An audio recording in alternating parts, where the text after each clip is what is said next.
Hello, guys. It's your sister Tiana, and I will be sharing my testimony with you all. I'm very excited. I'm just a little bit nervous, but it's only a little bit, so I know it's nothing serious. But whew, all right. So I was born on April 24th, 2000, and I was premature. I was born at 26 weeks. I was very premature. I was in instant I was in instant care. Um I was on watch after I was born because there was a good chance that I would die because my lungs and my heart was not fully developed. And anyway, yeah, so I was I'm thankful that God let me live and I'm able to share my testimony with you guys. So, like I said, I'm just a little bit nervous. So, bear with me. I may stutter and crack jokes, all the things that I do when I'm nervous. So, um yeah, I was premature and my mom had a C-section, and it was everyone was praying for me. That's what my mom told me. She was all like, "We had everyone praying for you. The whole family prayed for you." And my dad wasn't there when I was born because he was TDY, or he was absent. Um, so he missed my birth, but that's alright because when he saw me, he told me that I was about the size of his hand, and he could hold me in his palms of his hand, and that's how small I was. And so I stayed in the incubator for about 3 months after I was born, and the doctors told my mother that I wasn't supposed to live. But I still thank God every day that I'm here, even though there was a time when I didn't want to live, which I will go on later in my testimony. But yeah, I was premature and I wasn't supposed to live. That's what I was told. And I stayed in an incubator for 3 months. So, my early childhood, I don't remember too much of it, but I would remember that whenever my mom left, I would cry, and I would cry for my mom. And my dad told me that when I was younger, I used to watch him play video games, and I would cry when he turned it off. Like, whenever they turned off the video games and I was still up, I would cry. That's how much I was fascinated with video games. And when I was younger, like 2 years old, 1 years old, um, yeah, but I know, me knowing now, those were like the demons in me that came in my flesh when I was younger through watching video games, watching television, and watching a lot of bad stuff. Like, I would watch people argue and fight. Like, my parents always argued and always fought when they were together. And that really shaped me when I was younger, especially in my early years. Um, so, when I was when I was 5, well, when I was 4, I was, well, 3, I'm gonna say 3 or 4. I was in preschool. And I used to do a lot of bad stuff in preschool. I was the bad child, like the bad child, they would say. And I would just cut dolls' hair. I would just take all the dolls and cut their hair.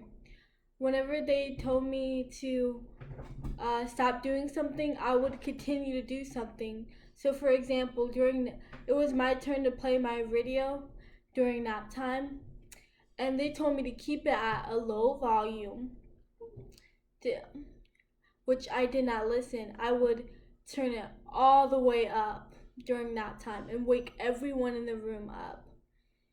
So I would not listen. And there was just one instance which I'm a little bit embarrassed about, but there was this kid in my class, but I didn't know. See, I didn't know, like, I didn't know separate genders at the time because I was only like 3 or 4 years old, so I really didn't really know separate genders. But there was this one kid, and he showed me his private parts. So I wondered why they were different. So to compare, I showed him mine, and I got in so much trouble. Like I got a whooping when I got home that day. It was I learned my lesson. That's what I say. I learned the difference between boys and girls that day, and trust me, I definitely learned my lesson. But all those experience shaped me um into the middle child. Well, not the middle child, but like my middle years before I was a teenager. Anyway, I had this friend. Her name's Kamel, and she was such a bad influence on me. She would do lots of stuff. She would talk back to her mom, scream at her parents, and at home I was good. In public, I was a bad child, but at home I was good. Like I would respect my parents and stuff like that. And this was when I was like 10 years old. I was normally a good child at home, but only when I was out in public with my friends I was a bad kid. So she would talk back to her parents and say mean things to him, and I picked up that spirit in me. Like I picked up that attitude. So when I got home and whenever my parents said something that I didn't like, well, mostly my mom. Like my dad, he was he's very strong and very he's not aggressive, but he's very authoritative. So I would respect my dad because I was a daddy's girl too. But whenever my mom did something I didn't like, I would talk back to her and I would say mean stuff to her. Um, so I picked up that spirit from Kamel. Um, and I would just say a lot of awful stuff. And I would get in so much trouble for it. I would get my butt spanked for saying stuff like that. And that just caused me to have a bad behavior towards my mom. And that really made me not appreciate her as much as I should have because she is a good mom. And anyway, so I grew up in church. I grew up in a church going family. They're not born again Christians. They they just go to church. But this really helped me with my walk. As I grew up, well, it helped me in a way. It helped me to learn about Christ, even though I wasn't for Christ at the time. So we would go to church, and I made lots of friends in church, and they were they were again they weren't a bad influence, but they were just very weird. They would do weird stuff.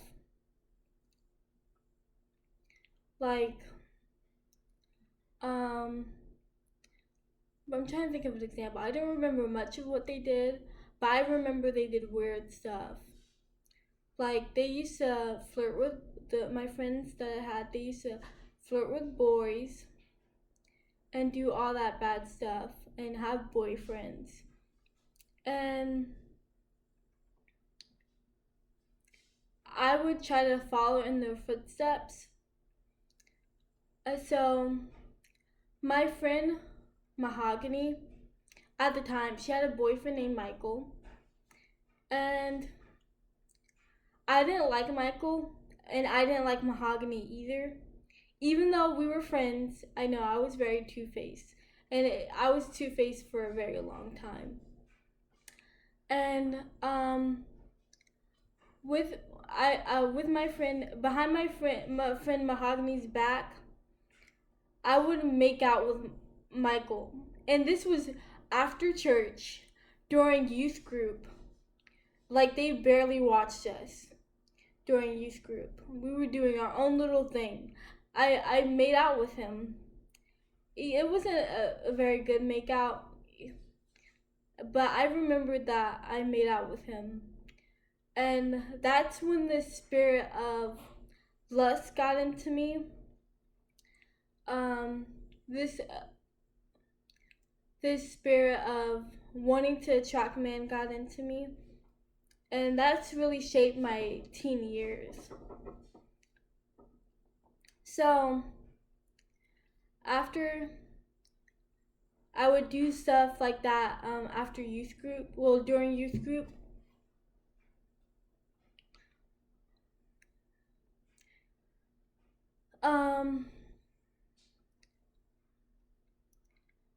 I would, I'm trying to think. I lost my train of thought because I had to get Oreo. But after I would do stuff like that in youth group, I remember still praying to God, even though God couldn't hear me because I was wicked and I didn't repent of my sins. But I remember praying to God and asking him for all these worldly stuff. Like, I wanted lots of stuff. I would ask for more toys. I would ask to get good grades on my tests and exams and throughout elementary school. I would just ask for worldly stuff. And it wasn't a good Christianity. Like, I wasn't born again. And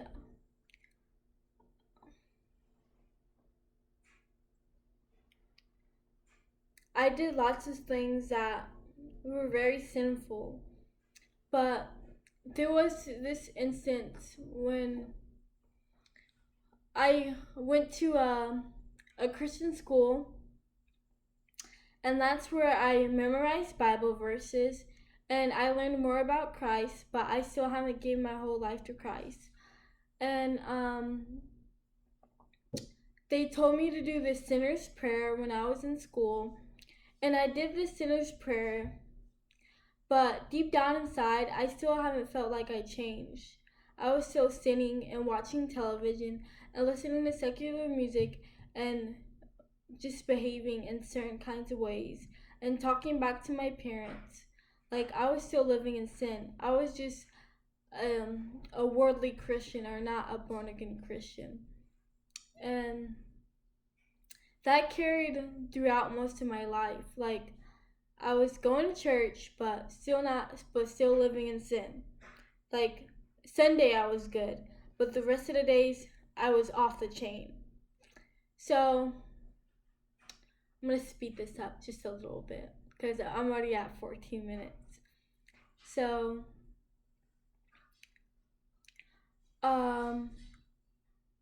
when I started middle school, that's when I started going to a public school, and that's when I became worse. I started cursing. I started making jokes about sex and making jokes about a lot of arrogant stuff. Like, it was not good. And I would watch very weird videos on YouTube during middle school, and they weren't good YouTube videos. They weren't like sexual related. Well, they had sex jokes in it, but it wasn't porn or anything like that. Like I never watched porn. But um it was just very secular, and it was supposed to be humor videos, like shows like College Humor on YouTube. I'm sure you heard of it, but I used to watch that a lot, and that's really shaped my personality. Um, so in the middle of middle school, before my seventh grade year, I moved to Maryland. So I lived in Florida for 8 years, and I moved to Maryland, and um, this was when I was really changing for the worse. Um, Once I moved to Maryland, I was a bit lonely. I didn't have that much friends because I was like a new transfer student. I didn't have that much friends, and I spent most of my time alone. And that's when the spirit of depression got into me. Oh, I forgot to mention, when I was younger, I had really bad anxiety. Like, so bad anxiety. Like, if I was gone away from my mom, I would have panic attacks. There was just one instance where I was afraid to be away on my own without any parental guidance or any parents around me. So there was one instance when I was in the car, and this chaperone told me to get out the car and go inside the building. I had a full anxiety attack. Like, I went off on her. Well, I didn't yell at her, but I told her, no, I can't do this. I can't go out on my own. And they had to get somebody to help me get inside the building. That's because I was that scared to go out on my own. So I had really bad anxiety. But back to what I was saying. So I was mostly alone when I moved. Um, and in seventh grade, I met this girl. I'm not gonna say her name, but I met this girl, and she was my next door neighbor. And she had brothers, younger brothers, and she had wonderful parents. See, my parents were either always fighting or always, or my dad was always TDY. So she had a wonderful family. So I would spend most of my time over her house, and I would play Minecraft, and we would watch music videos. And she told me that she was a Christian, just like I was. But I think she was. I don't know what her walk is now, but then we were both worldly Christians. We were we said we were Christians, but we weren't really Christians. But I would spend a whole bunch of time, and her parents loved me, and her family loved me, and their dog loved me, and it was just so amazing. And I felt welcomed in that family. Um, so that was seventh grade year, and that was eighth grade year. But when I started high school, I kind of went far away from that family a little bit because I had more homework and I had my own thing. So here's something that's very hard for me to talk about, but I will share it with you guys because it's very important to my testimony, or in my testimony. But when I was a freshman in high school, I would get these dreams about one of my crushes, and these were dreams that really I thought they were from God telling me that he's going to be my future husband, but really they were just demons. But I would have these vivid dreams about this one person, and they were so vivid. And like I would have dreams of us getting married, going on vacations together, going to the mall together, just anything you name it. I would have these dreams, and they happened for quite a while. I say to my junior year of high school that I had those dreams, and it was always about this one guy. So I thought we were meant to be together, but that turned out not to be the case. But one thing that is hard for me to talk about is when I was a freshman, I would look up these hypnosis videos on YouTube. And one day I came across, either I typed it because someone spoke, like the enemy, Satan, spoke it to me, or I saw it on there. But I clicked like a hypnosis on how to have an orgasm. And I watched that video and I received an orgasm. And I'm a little bit embarrassed about this, but Satan told me if I wanted to have an orgasm again, I should pray about it and pray to God for it. So I prayed to God, which I thought it was God, but it was clearly Satan the whole time. So I prayed to God for an orgasm, and I received one. Well, I prayed to Satan. I'm going to say I prayed to Satan. So I prayed to Satan, disguised as God, for an orgasm, and it happened. And then I heard a whispers in my ear saying that God is your husband. Jesus is your husband. And if you ask him for an orgasm, he will give it to you because you guys are married. And so I would always ask, which I would really ask Satan and his demons for an orgasm, and they would just give it to me. And that happened most of my high school years, up until I was a junior. And then what was so strange about it was that there would be some times when Satan would reveal himself and say that it was him that was causing it. He would be like, oh, it's not really God, it's really me, Satan, that's causing you to feel this way. And I would not listen. And I would just keep on believing that it was from God. So,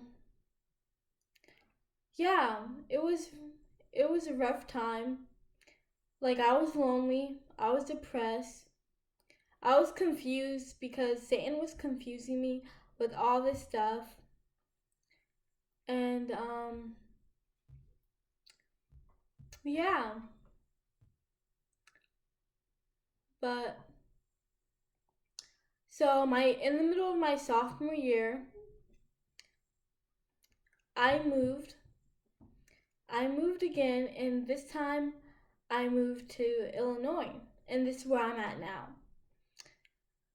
So my family life was okay. My dad came back from Korea and from South Korea, and he was there for a year, so my family was a bit broken. And once my dad came back, my dad and my mom was arguing, and me and my mom was always arguing because that's just what we did. We just always argue. And me and my sister would always argue. So we had a lot of arguments in the family.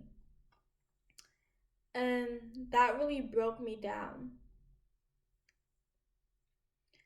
But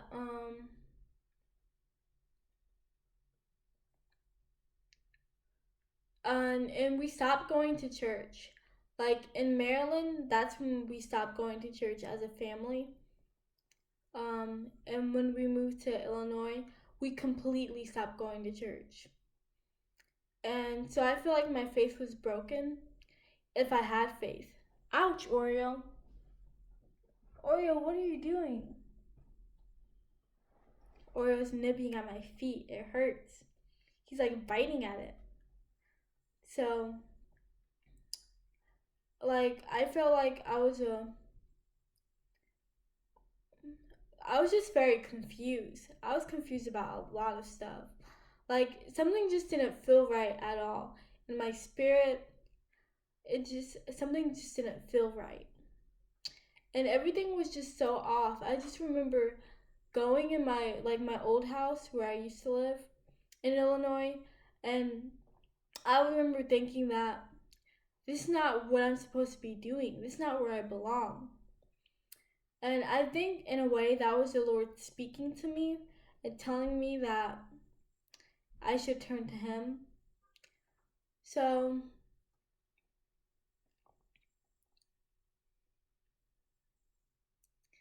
I'm so thankful now that I have God. I'm just so thankful. It's been such an amazing journey. But let me continue. So I remember on my 16th birthday, um, me and my mom got into a big argument. Like, we went horseback riding, and instead of being grateful for going horseback riding with my mom and my family, I was being a sourpuss about it. Even though I didn't show it, I was in my head. I was being a sourpuss because I was wondering why I didn't have a big blowout party for my 16th birthday. Even though I really didn't have any friends. Well, I had lots of friends because I was in kindergarten, but not true friends. They were just more like associates. But I wanted this big blowout party for my 16th birthday, and I was already up in the air on the rocks about having to go horseback riding instead of having a big blowout party like I always wanted. So I remember me and my family picked up chicken from a restaurant, like to go, and we brought it to the house, and we had sodas on the table, and they were open. And my mom yelled at me for some reason. I forgot what she yelled at me about. But I was already on edge because I didn't get the party that I wanted. So I screamed at her and spilled the soda. And I was told to go in my room. So I stayed in my room for a while and I was crying. And this was when I was completely broken. And I was wondering why everything in my life was just felt so wrong. Like I reflected on my life. Like everything was just so wrong. So that year, well, my junior year of high school, so that was my sophomore year when I turned 16. And my junior year, I started it. That summer really changed me. So I met this guy, and he was a year younger than me. Like I met him over. He just moved from, I forgot which state, but he moved from somewhere, and he was my first boyfriend. Um, I don't really like to count him because it didn't last that long, but he was my first boyfriend. And I met a friend. I had a best friend finally, and I'm not gonna say her name for privacy reasons, but I met her through Color Guard, and yeah. So I was. This is when things were starting to pick up a little bit, but I still haven't known Christ or known God in a true way, like a true relationship way. I only heard about him, but junior, that was like the beginning of junior year. That was things started to pick up and get a lot better. Like I had my first boyfriend, I had a best friend, I had another friend, and that's who I was close with, who I still talk to today. But everything was seemed to be picking up, and then for some reason, whenever I would just when I started school, well, this was after I started school, but after homecoming, I started getting really sad, and I didn't know why, and a little bit depressed again. And he broke up with me, so I was feeling even more depressed. So I started looking up what was wrong with me, and I was all like, I have a mental illness. I don't know what's wrong. I started thinking I was a psychopath, um, a sociopath. I started thinking that I was one of those two, and I would look up all these different kind of mental illness and try to diagnose myself with one. It was just bad. But I would listen to a lot of demonic music. Like I know secular music is demonic, but this was even more demonic. It's the Japanese house. Their music is so demonic, and I would listen to them and just really tune in and get in my feelings and cry about everything. But then I would stop crying and say, I got this, and I would try to encourage myself. But after he broke up with me, I this one person asked me out. So, hold on. I have a picture of him. Oh, never mind. I'm not going to show the picture due to privacy reasons. Even though he died, I started going out with him. He died. And we would secretly go out, like nobody knew. It's because he was kind of the bad kid in my grade. He was the class bully. He would just say these mean things to a whole bunch of people. There was just something wrong with him. And he told me that he like when the second time we dated, he told me that he was a Satan worshiper and that he would worship Satan. And this was the second time we dated. He would say that. But the first time we dated, he used to be abusive to me. He used to try to push me down and play fight with me in an aggressive way, not like, oh, I'm just play fighting. No, he would literally knock me down. And he was just so rude. He would say the meanest things. And there was this one time when he asked for some juice, so I gave him apple juice, and he only took one sip of it, and then he poured himself some more apple juice. So he used up half the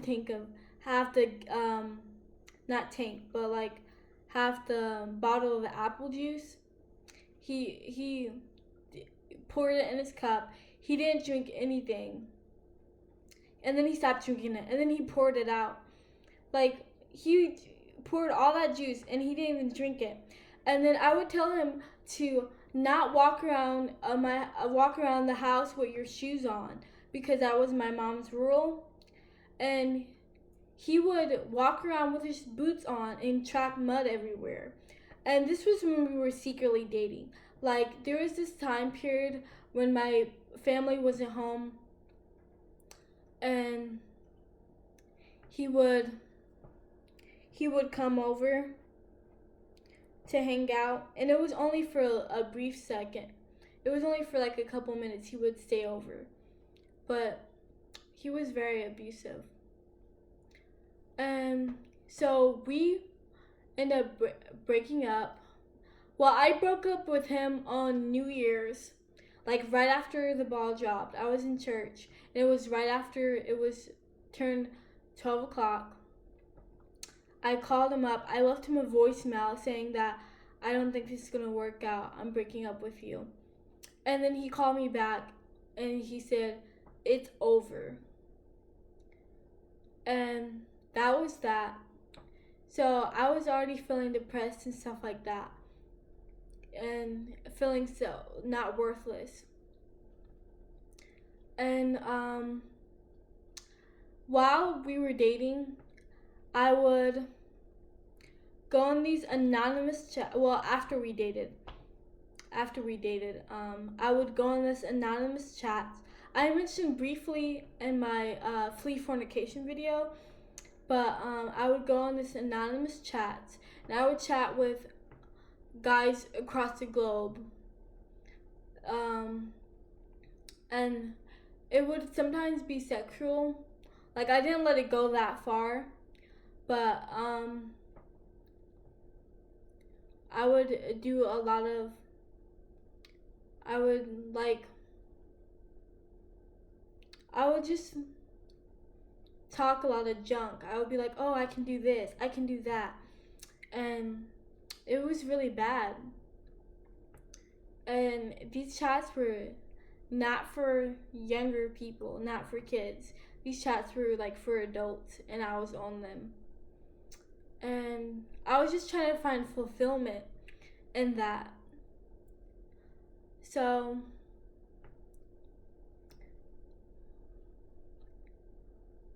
I was during that time, I was beginning to lose my best friend and be a little bit distant from her.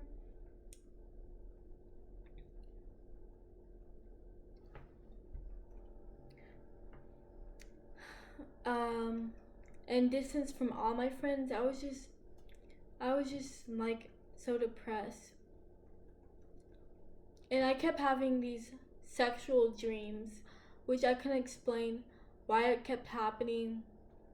Because by that time I stopped asking Satan for these orgasms. So during that time I stopped asking Satan for those orgasms. But I kept having sexual dreams, which that spirit came through when I started watching those hypnosis videos. Because let me tell you something, hypnosis, Reiki session, ASMR, those keep and trap demons, and I will do a video on that, about that topic, because I had experience with that.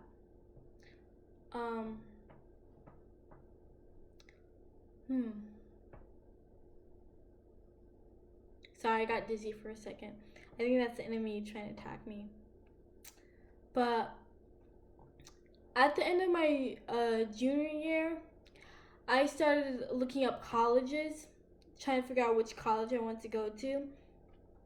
And one thing that caught my eye and that interested me the most was sororities and fraternities. So I started looking up a whole bunch of topics about sororities and fraternities. And I would just keep looking it up. I was obsessed with it. Like, I wanted to be in a sorority so bad. But I came across this video on YouTube it was this one lady. I forgot her name and I forgot the YouTube channel, but she was in a sorority and she shared her testimony of how you cannot serve God and mammon. You cannot have two masters, or you will hate the one and love the other. And this was when I was starting to wake up, and I was all like, well, I don't really know God like that, even though I want to know God. Like, that's what I was thinking. And then she posted another video and saying how, well, actually, this was a different video. And so this video, I forgot the title and who said it. It's probably blocked now because, YouTube censorship. But this video, it was saying how sororities and fraternities are really representing Greek goddesses, and Greek goddesses and gods represent demons. And that's when I was all like, wow, I'm mind blown. So you're telling me that sororities and fraternities represent demons, and whenever they chant and stuff, they're really enticing demons in them? And I was like, wow. I was just so mind blown. And then I started watching. Well, actually, it stopped at that. So I was all like, wow, demons and stuff. Like, I didn't know that could happen. So my ex-boyfriend, the one that was abusive, came back into my life, and we started dating again. And this time, I felt like the Lord was drawing me in a way, but I kept ignoring God and ignoring His will for me. And I was just ignoring God, and I was ignoring what He was saying. But I was so fascinated by demons and stuff like that. So I found this prayer online that said if you're in a fraternity or a sorority, or you in Freemasonry, you could have demons in you, and you need to break that covenant. And so I noticed that Connor was talking about Satan and stuff like that. Oh, excuse me, I said his name. Oh well, let's act like we didn't hear that, shall we? So I noticed that he was saying all the stuff about Satan and stuff like that. So I came up to him one day and I asked him, is your family part of a Freemasonry or a sorority and fraternity? And he said yes. And so I said, well, let me pray for you. Even though I had no clue what I was doing, I just looked up this prayer. Even though I wasn't close to God or didn't know God, I looked up this prayer and I said I was going to pray for you. Pray for him. And so we planned on meeting up. And that's when he asked me out again. He said, let's make this work. I miss you so much. So I agreed to it because I thought he was changing, like seeing my point of view, like changing with me. But deep down he wasn't. And I forgot to mention that we went to the same church.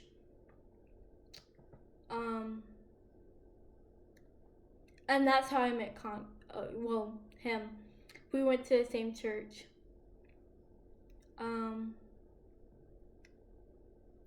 So he asked me out, and I started to ignore God for real this time. And we went to prom together. And during prom, he would show me around his friends and broadcast me like a trophy wife. or something like that. And then in the middle of prom, I yelled at him because I didn't like that. And so I began to dance on him. It was very demonic. I'm not proud of this, but I was beginning to dance on him and stuff like that. And at the end of prom, we were making out in the corner.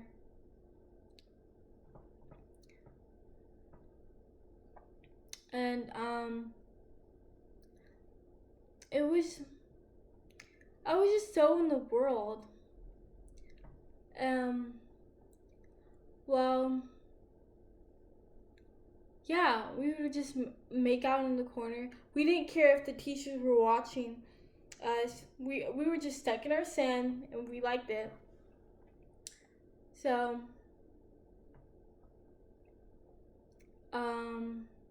that it was like that the whole summer. We would just go somewhere and make out, and he treated me a lot better than how he first treated me, because he told me he didn't know me, and that's why he abused me. Like, whatever. But we would just make out the entire summer, and he would try to tell me, I believe that his family was part of a cult or part of a coven or a Satanism and stuff like that, because the things he would say was just and I wanted to help him. I wanted to change him.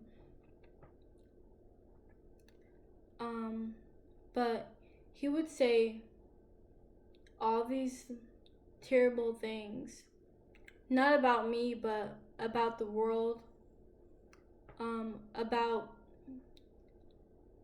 Satan. He said that he loved Satan and that he was for Satan and that God doesn't love him and how he hates God.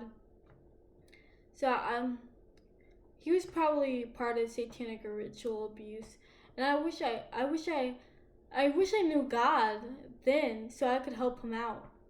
But I didn't know God then. I was just lost as he was. So, and then we accidentally broke up at the end of summer. Like,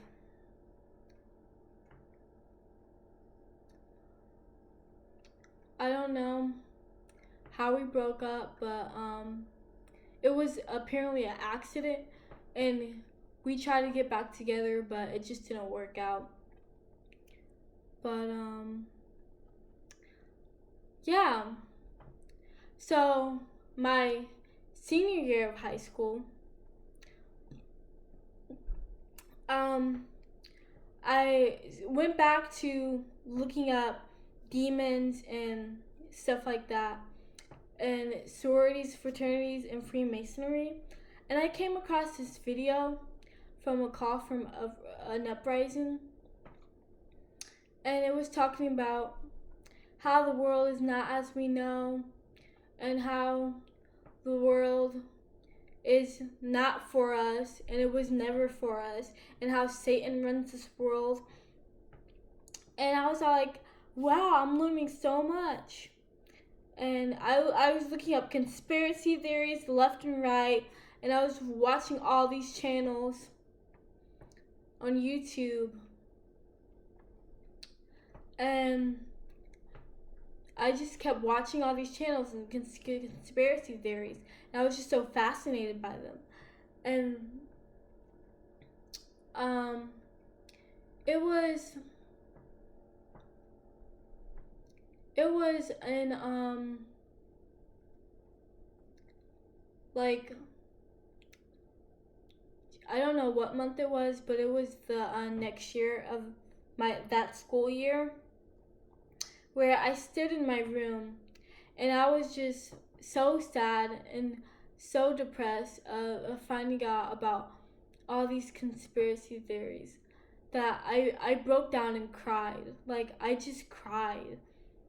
And I remember looking at one of the conspiracy theories videos saying that you should trust in God. And I started to pray to God. And this time I really meant it. And I started trying to build a relationship with God.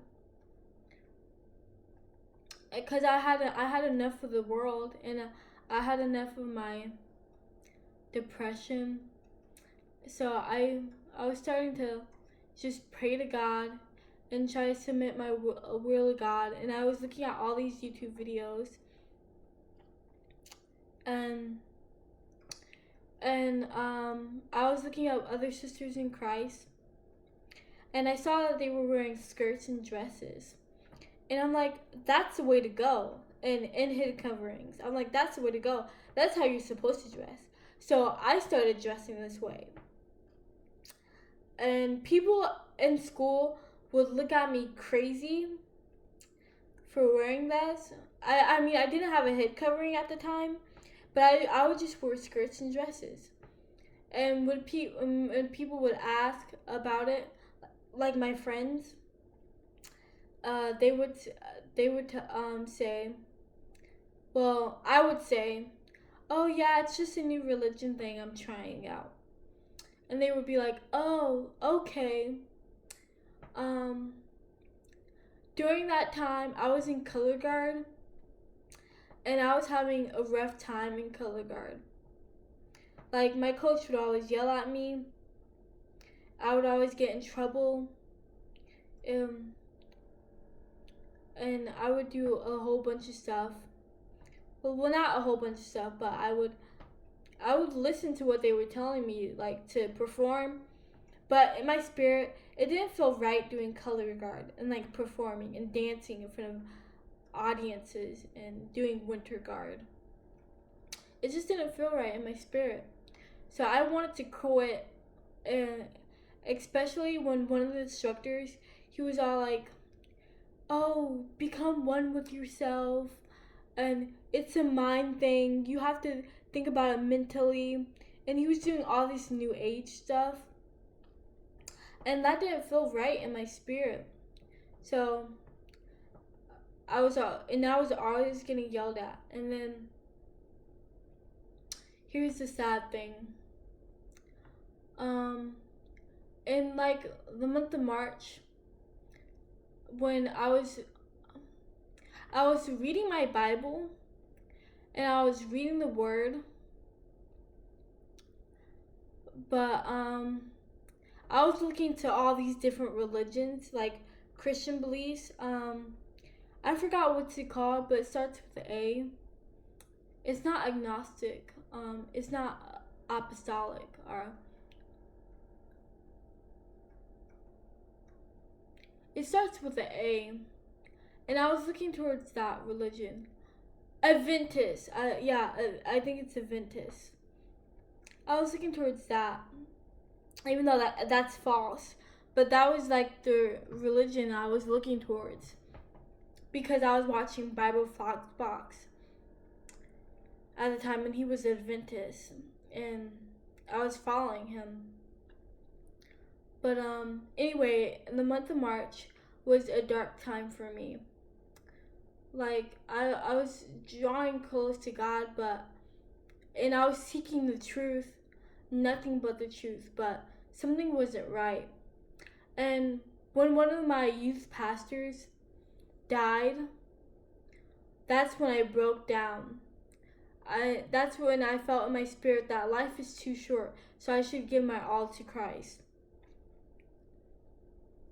So I started to stay away from Adventists and started reading my Bible a lot more and wearing skirts and dresses to school, even though everybody looked at me like I was kind of going crazy. And I got into an argument with my mom, and I got kicked out. And so I lived with my dad. And this was when my parents were separated. Well, they're still separated, but this was when they were married and separated. So I stayed with my dad for a week, and that week I was so lost and confused looking back at it now. Even though the Lord was drawing to me, and I was still learning how to become a better Christian and how to not become a lukewarm Christian. There we go. I was saying worldly Christian. I meant lukewarm Christian. I was trying not to become a lukewarm Christian or still be a lukewarm Christian. So I was just doing everything I could. But something still was wrong. So after I went back to my mom's, these guys were interested in me. And it was close to prom season. And that's when I lost my faith in God. And I started going out with a whole bunch of guys and I started going out with a whole bunch of guys and stuff like that. And I went back into the world, which I'm not proud of. I should have stayed in my faith. I went back into the world. And I was lost. I was caught up in all these guys because I wanted their attention, and I was battling with the spirit of lust, and I just got caught up with the guys again, and I started dating all these guys, and I think it was from Satan, because Satan didn't want me to be in the Lord or walk with the Lord. So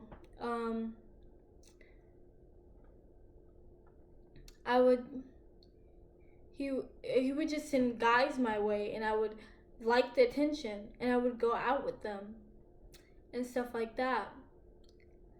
And then prom season hit, prom hit, and I was supposed to be going together with prom with this one guy, but he lost interest in me. So I snagged another guy's attention, and I started going out with that guy after prom. And I met this friend group. It was a couple guys and 2 girls. I met this friend group, and after we graduated, we did everything together. We would go out to eat, we would go to the mall, we would just do everything together. And we even got tattoos. Like, I have a tattoo, even though I knew it was wrong, but I want to be back in the world. I want to be sinful again. I didn't want God. So I got a tattoo, which I don't like. And I started doing a whole bunch of worldly stuff, and that was throughout the summer. And then I met this guy. I'm not gonna say any names. I'll try not to say any names. How about that? I met this guy, and I thought it was love, but we would FaceTime each other every single day for hours at a time. We would message each other like crazy all the time.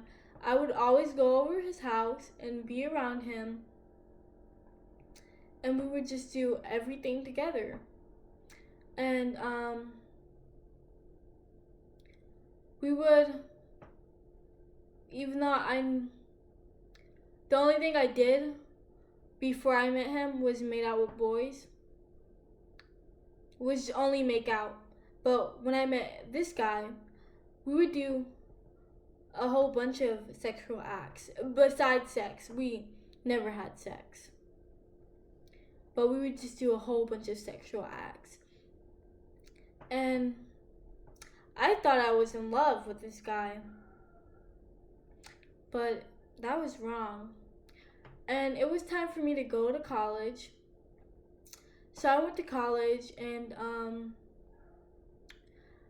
at this Christian group. Thank God for this Christian group, because if it wasn't for this Christian group, then I don't know, I'll still be stuck in the world. I'm at this Christian group, and I was seeking a church, and I found this Christian group, and they were so kind and so loving, but they were lukewarm Christians. Most of them was, but one of the instructors, well, one of the person that looks out for the group, like it's an adult that looks out for looks over the college the campus, that looks over the campus ministry, which it was a campus ministry.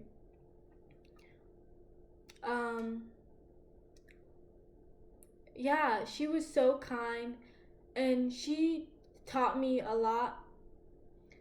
Well, she showed me. She didn't teach me anything, but she showed me the love of Christ. And I said, I want to be just like you. So I stopped partying, like going to college parties. And I stopped doing all that. And I decided to turn my life around and come to Christ completely.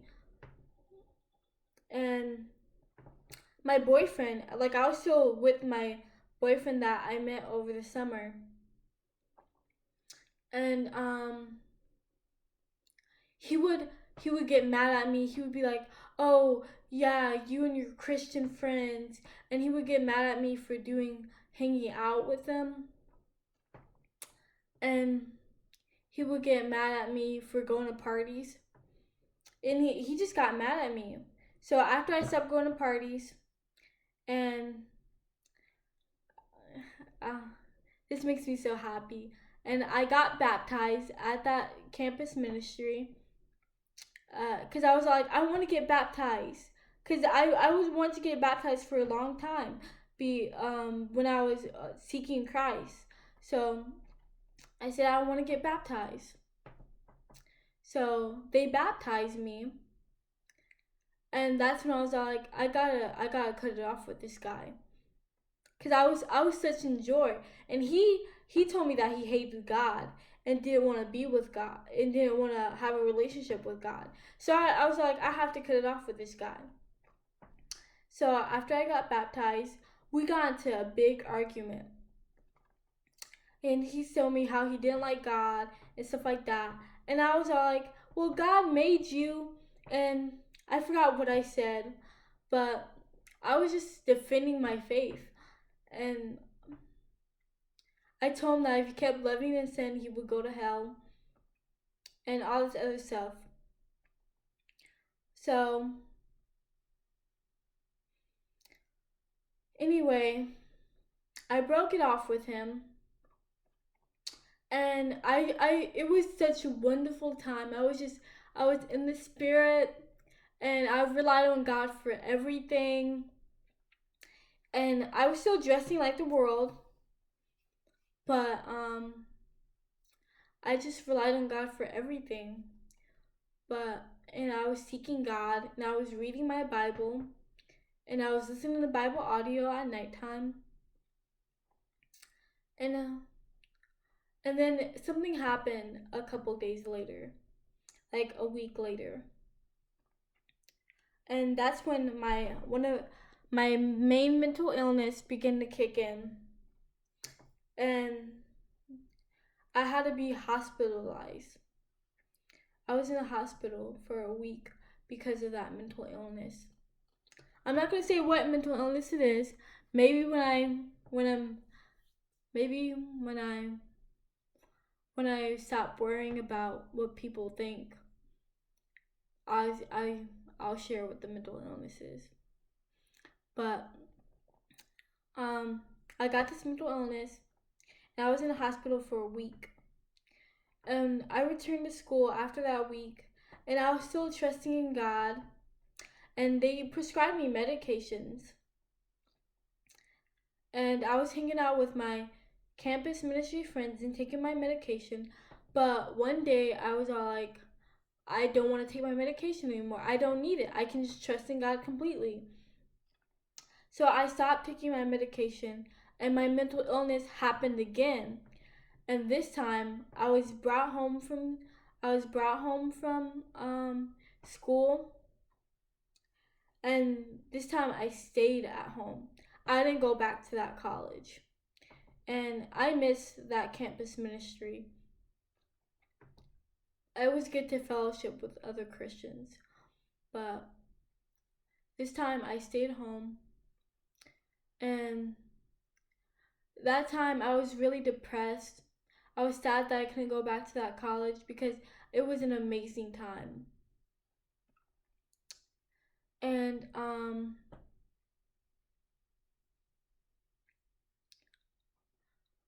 while I was at home, I was I was basically I was a walking spirit. Like I was a walking spirit for a little bit. It was amazing how much the Lord changed me. So I would read my Bible daily. I would pray to God as often as I could. And I would do all these things. And I would just listen to sermons on YouTube.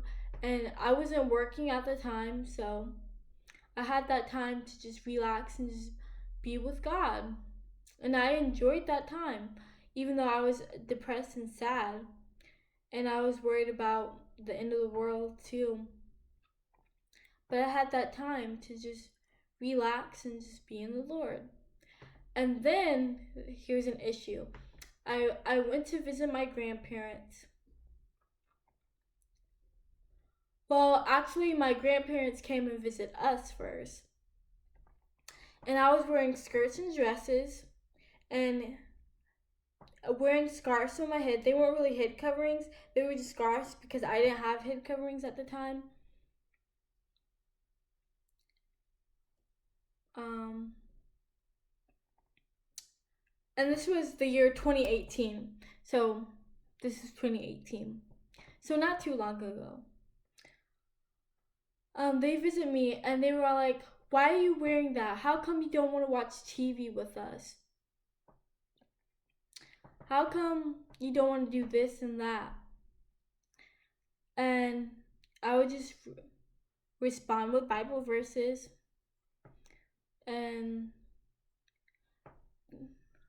they would question me and be like, especially my grandmother. They would be like, "Is she wearing jeans and t-shirt not modest in what she has on? Is that not modest?" And I'd be like, "No, that's not modest." And they would be like, "Why not? It doesn't say anywhere in the Bible that you have to wear skirts and dresses." And they would just be attacking me. And they would just attack me for not wanting to watch TV with them. So my mother felt personally attacked. These are her words. Felt personally attacked as a mom, saying, because she said that I told her that she wasn't doing a good job as a mother, even though I only told her that she needs to stop reading magazines that are not good for her. Because those magazines were very lustful. And I'm like, "You shouldn't be reading those magazines, Mom. Those are not good. You're supposed to be with Christ." Because she's a professing Christian. And she was like, "You're telling me that I'm not doing good as a mother." So she had enough of me. So she put me out the house again, and this time I stayed with my grandparents. And my grandparents would always, like, while I was staying with them, they would always question me, like, telling me, "Oh, you're not gonna get better if you keep doing this to yourself. Stop reading the Revelations. You're not supposed to read Revelations. Read Psalms or Proverbs. Don't read any of the bigger Bible chapters or Bible books." And they would just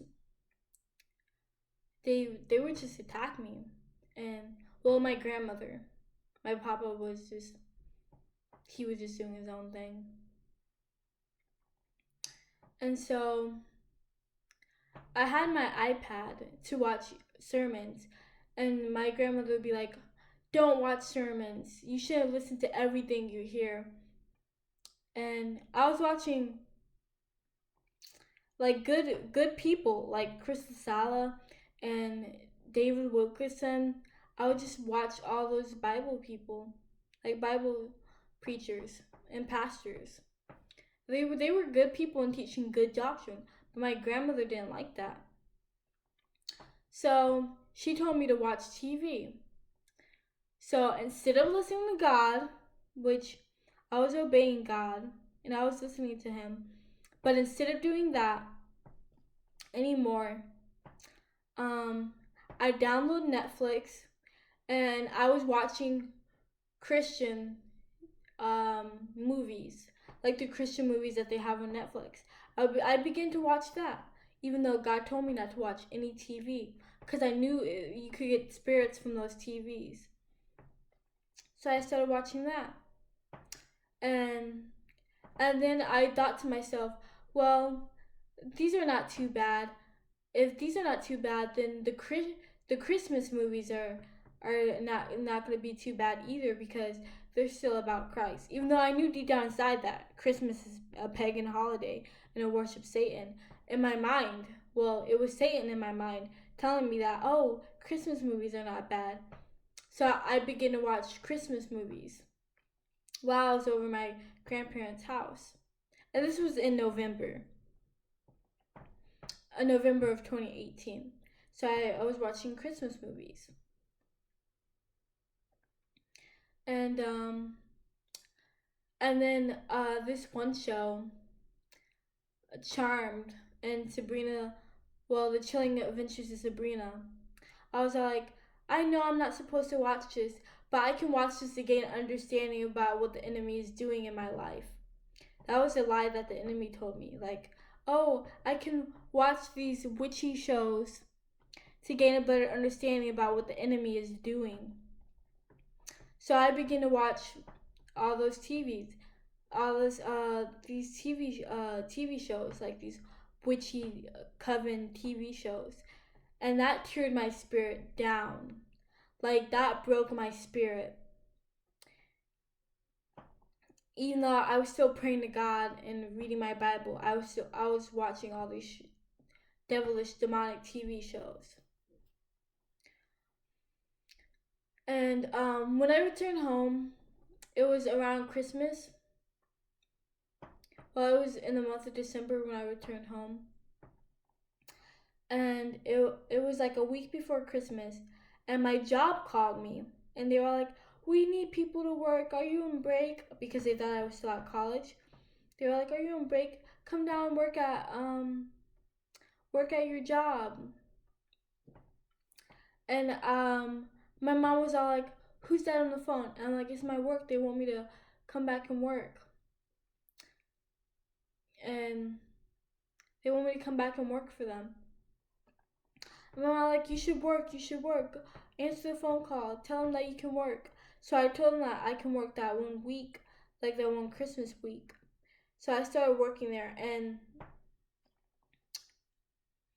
it was awful. I came back, and I I didn't like working there. My anxiety was up, and it was just awful. Like my anxiety was bad. I couldn't deal with people at work. Um, I could barely talk to customers. But I work at a restaurant, and I was a host then.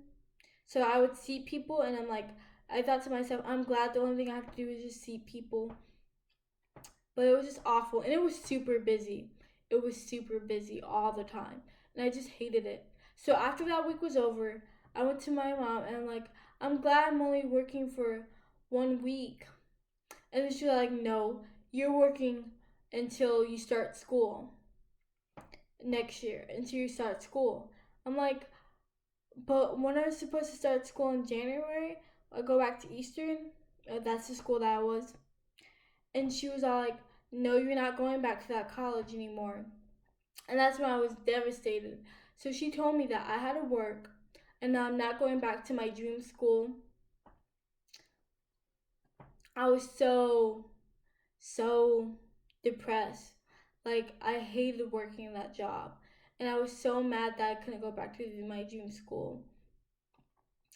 And I didn't blame God, but in my mind, I was kind of resentful towards God because I was all like, well, I got baptized and I turned my life around, so why hasn't God blessed me with all these gifts? It hasn't blessed me with me returning to school, and it got me sick in this job. I I kind of turned my back against God, even though I was still praying, reading my Bible. Well, I stopped reading my Bible, but I was still praying to God.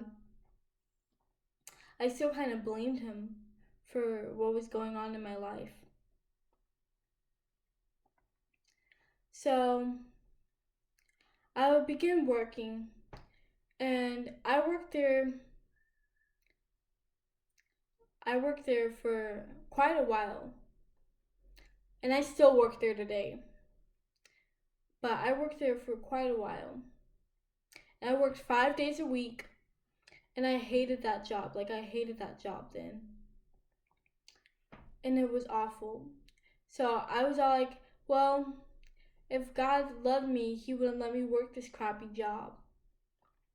If God loved me, he would let me go back to school. So,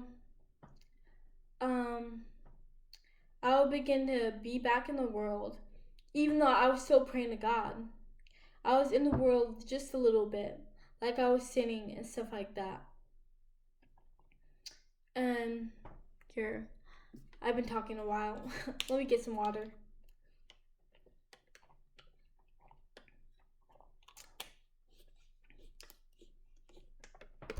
And I wouldn't hate God, but I would just not like what God was doing in my life. So I began to act out. I would like laugh at jokes with my coworkers, and I would say I can do this and that, and I would drink alcohol, and I would smoke weed. But I was just acting out because I didn't like what God was doing in my life. I didn't understand what God's plan was. But I would just do all of that. And then this stayed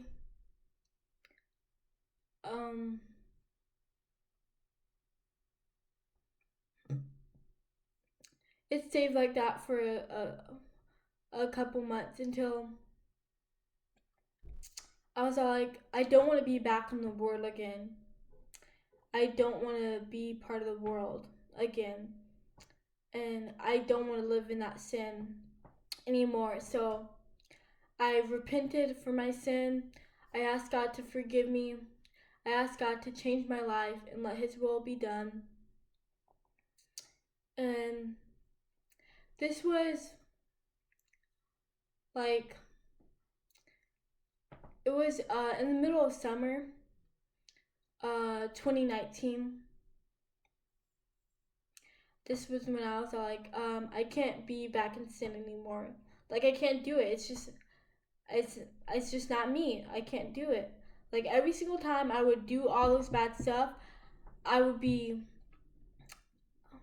just feel bad about it. It just didn't feel right. Like, every single time I would act out, it just didn't feel right. So I repented of that sin. And I was still feeling depressed. And feeling a lot of feelings. And then in August of 2019, I started school. And at this time, I was so thankful that I start school, cause I've been wanting to start school, and it's not the same school. It's at a different school this time. So I started. I wasn't reading my Bible, but I started praying to God a lot. Like the whole day, I would just be praying to God constantly and asking Him to help me get closer to Him and help me do all this stuff for Him. So I started wearing skirts and dresses again. And this time I know that God would tell me to, oh, wear a skirt and a dress today. So I would wear a skirt and a dress on the days that God would tell me. And then I would wear like jeans any other days. But the days that in my spirit that God would tell me to wear skirts and dresses, I would wear skirts and dresses. And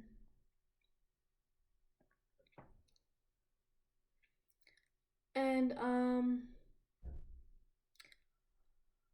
I'm almost done. So thank you for hanging in if you're still watching.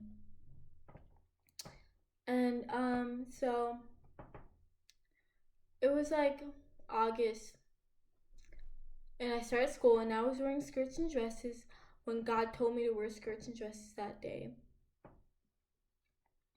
Because I didn't want to only wear skirts and dresses because it was a religion thing. That's not what I wanted to do. I wanted to only wear skirts and dresses because I was obeying God. And that's what God told me how to dress, and God told me how to dress modestly. Like, I didn't want to wear it because, oh, I have to. I wanted to wear it because, oh, God told me to. So I was careful when I wore skirts and dresses. And I met this Christian group on on campus, and they had Bible studies every Sunday, and I would go to the Bible studies, and at first I was all like, oh yeah, I agree with them, yeah, I agree with them, but then they started saying, well, they I didn't necessarily agree with their doctrines. I'm not saying it's wrong. Well, it is a little wrong, but I didn't agree with their doctrines. Like they thought that speaking in tongues was just speaking in another language, and they thought that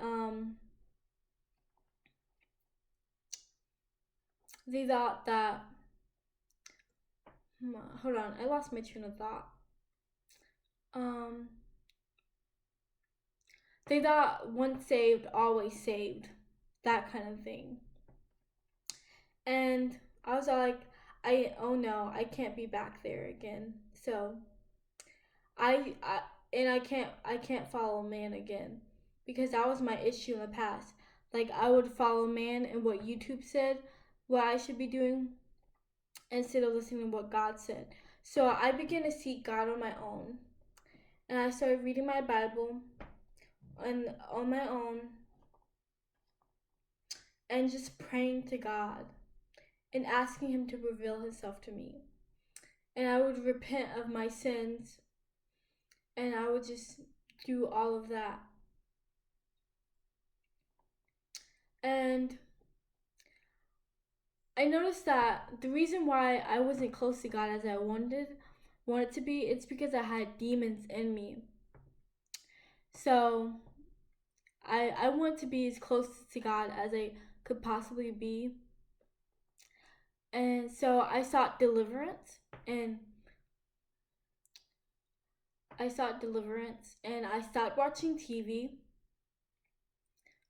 I stopped watching TV for good. And I was being delivered from my demons slowly. And I got closer to God. I gave my whole life to Christ. And thank God that Jesus saved me. He saved me and he freed me. I can never thank God enough. Like, I'm just so overwhelmed with joy and love for the Lord. Like, it is truly amazing. And I was just seeking God on my own. And that's what we have to do. We have to seek God one on one by ourselves on our own. And that's how we get closer to God. Because our salvation is an individual thing. It's not a group thing. And in my head, I was thinking, oh, it's a group thing. If you're saved, that means I'm saved. Oh, if I watch this YouTube video, that means I'm saved because this person is telling me, oh, it's telling me that I'm saved. Not like, it wasn't like I was doing it on my own. But that was the mistake I learned. I learned my lesson. That it has to be one on one. And you have to be the one to seek God. And other people can't seek it for you. So once I began to seek God on my own, that's when everything was so clear to me, where God did things for me in my life, and everything was just so clear. And I sought deliverance, and I was freed from the demons that was binding me the most. And that's where I am today. And if you haven't checked out my deliverance testimony, check it out. But yeah, I'm still seeking deliverance from my demons. Like, recently I had a seizure, and it was caused by anxiety, because I still have anxiety. Well, I still had anxiety when I go to work. So, and I had a seizure at work. So, I got freed from that demon of anxiety and fear recently. So, praise God. I got freed from my depression. Praise God. I got free from distraction, which I was always distracted. And I was given a clear mind by my Father in heaven.